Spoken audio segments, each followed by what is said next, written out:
Hello again, everybody. This is Red of Half Century Collecting Sports Cards, and today I wanted to look at some cards, going back into my favorite 400 cards series. It's been a while. This has taken forever to go through this, but first I wanted to show you the 3 cards that I did the last time I was in this countdown, or somewhere in the 70s. My countdown is probably not the most accurate because I purchased some new cards that I want to put in this favorite 400 cards, and a few of them are still coming up. But here, let's show the cards first that we did last time. So these are the 3 cards from last time. Then we had the 65 Topps Tony Oliva, the 69 Topps second year Nolan Ryan, and the 1911 T201 doubleheader card of Walter Johnson. So we're going to start the countdown this time with this gorgeous 1951 Bowman of Ted Williams. Now this card was going to be a little higher on my list, and we're at 72 officially. But I got a couple of Ted Williams since I started doing this list that are still coming up. The one you saw last time if you watched my last video. And they bumped this one down a little bit, but still, man, look at that picture. Just awesome pose. I know it's the same as his 1950.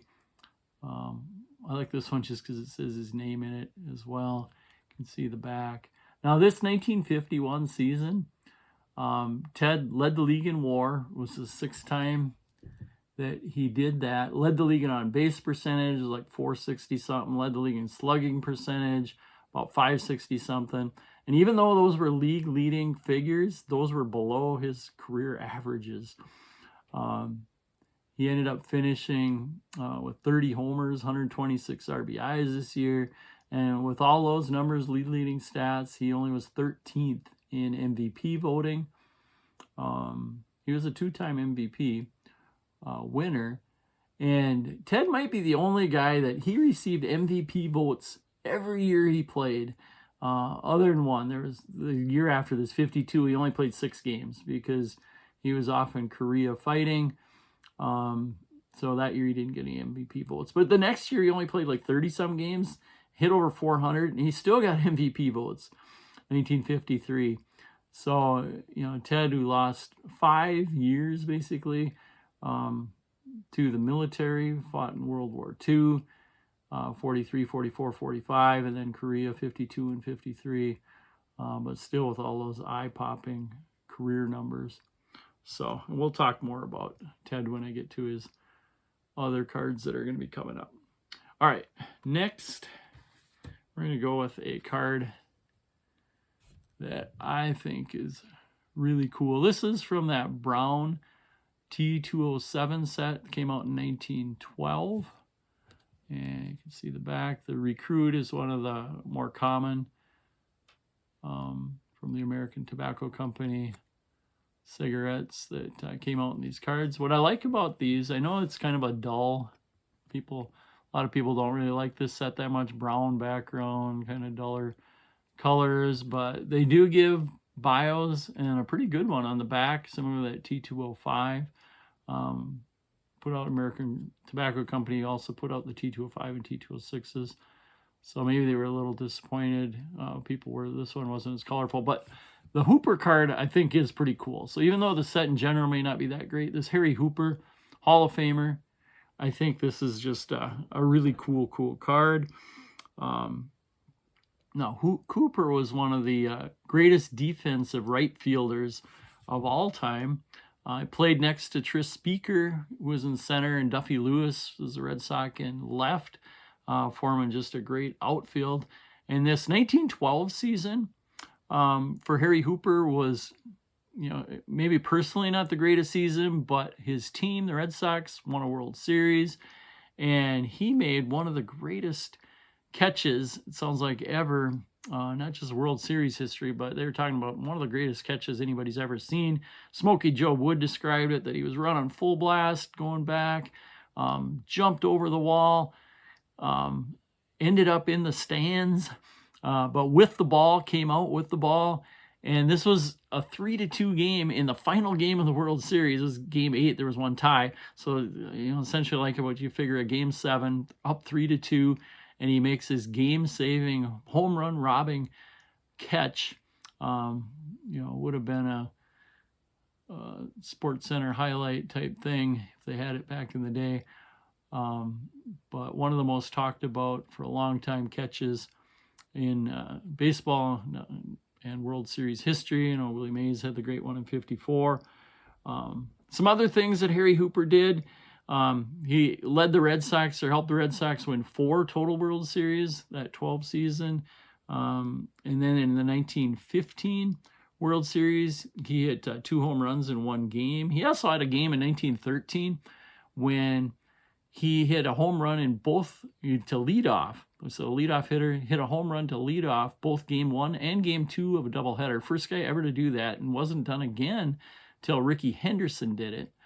So Harry Hooper did something pretty cool there. He's also the guy in 1919, teammate of Babe Ruth at the time, that talked manager at Barrow into, hey, maybe this Ruth guy should just be a hitter and not a pitcher anymore, and talked him into that. So maybe somebody else would have done it too. He had his best offensive numbers after he was dealt to the White Sox in the 20s.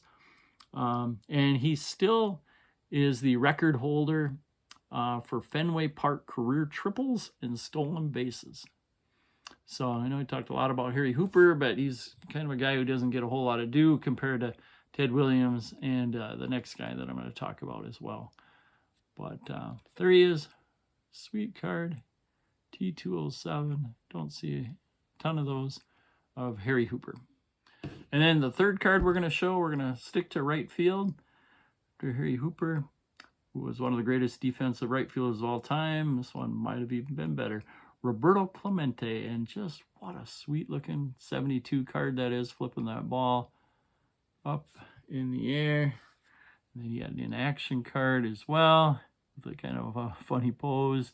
Looks like he might have taken a strike, maybe in a strike 3. He's like, are you sure, Mr. Umpire? But that pose. But love this one. The 72 is final season, coming off. You see the back coming off his 71 World Series MVP season. He had a great year. Age 37 season in 72. Still hit .312, still won a Gold Glove, still 13th in MVP voting, and of course finished that year with 3,000 even hits before tragically dying on New Year's Eve in a plane crash trying to help earthquake victims in Nicaragua. And it's got one more card of 73 after that. So with that 72, it's time to show 72 packs. Got this box of 72s. It says it's from the 4th series there. Packs were 10 cents a piece.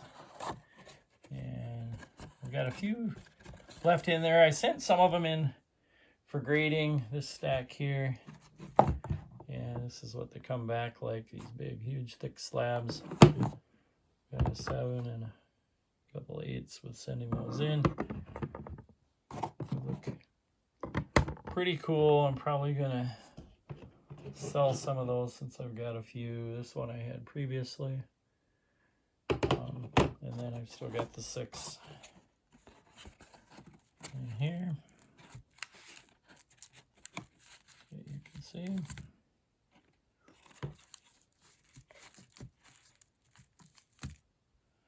So sweet looking packs in a cool unopened box. Here's the cards we showed today. And last look at the ones from last time. Thanks again for watching, everybody. We will see you next time.